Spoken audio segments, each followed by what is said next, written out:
My name is Jake Felt. This is Mike Ferd, Joe Aroney, and Francis Fish, and we are Team 12, and we're doing the barge junior design.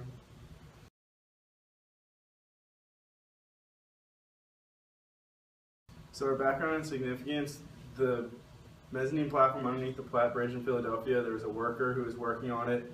He was pulling the electric cable from the barge to the mezzanine platform. It got caught on a roller and he ended up hurting himself and is no longer able to work.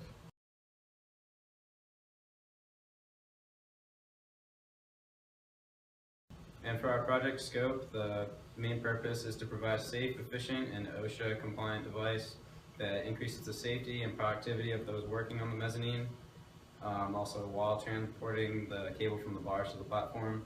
And the two main constraints are it has to span the 20 to 30 foot gap, and the force by the user has to be less than 25 pounds. So our wants, ease of use, ergonomics, would be financially feasible, durable, and the size has to fit on the dock. And some constraints were safety and compatibility. So here are our corresponding metrics. Our three main are the ease of use, durability, and compatibility. And the first metric we came up with was the applied force of the user, and we wanted to keep that less than 25 pounds to remain with a factor safety of 2 with the OSHA standards. The next one would be a life cycle design, and we calculated with the loads being applied and different weather conditions, we wanted to have at least 260 uses and being used once a week. That came out to be about 5 years.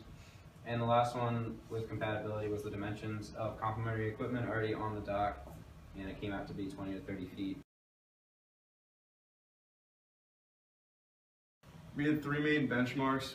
The first one was a mini crane. It's essentially a small version of the industrial cranes that a lot of construction workers use.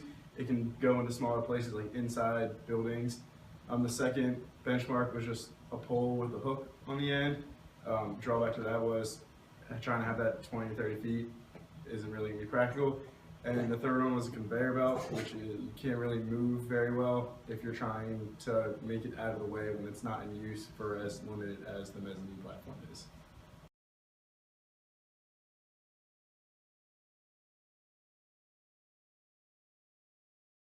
Next up is our list of customers ranked by importance. The first one would be the barge workers actually using the device every week when the barges would come in.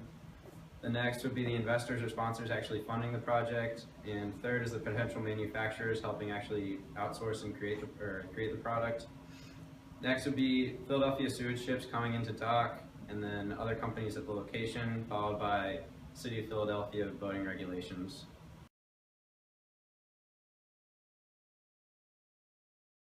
So we came up with three preliminary concepts. The first one is essentially a pulley that's attached to a stand that is permanently placed on the dock.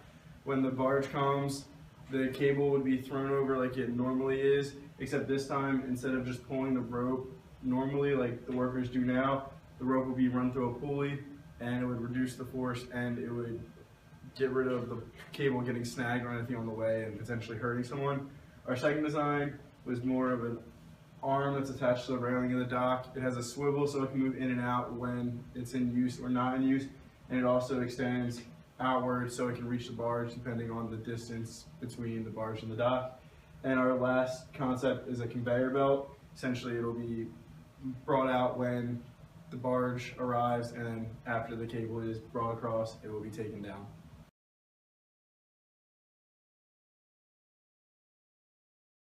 These are engineering calculations. They were mainly used for determining our metrics or our wants.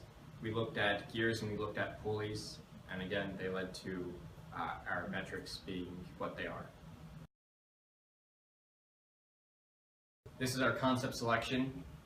It was generated by taking our metrics and weighting them based off of importance.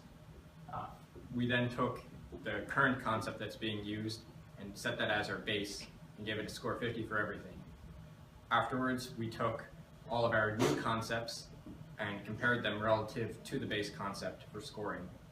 Then a weighted average was taken, and the pulley concept prevailed. We then repeated the process, however this time we set the pulley as our base concept and compared everything to the pulley. The pulley won again.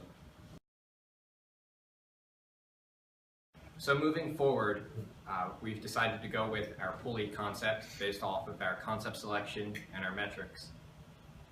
What we have to do now is assemble materials and design a testing plan for the pulley.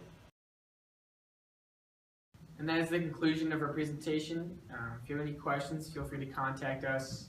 Thank you.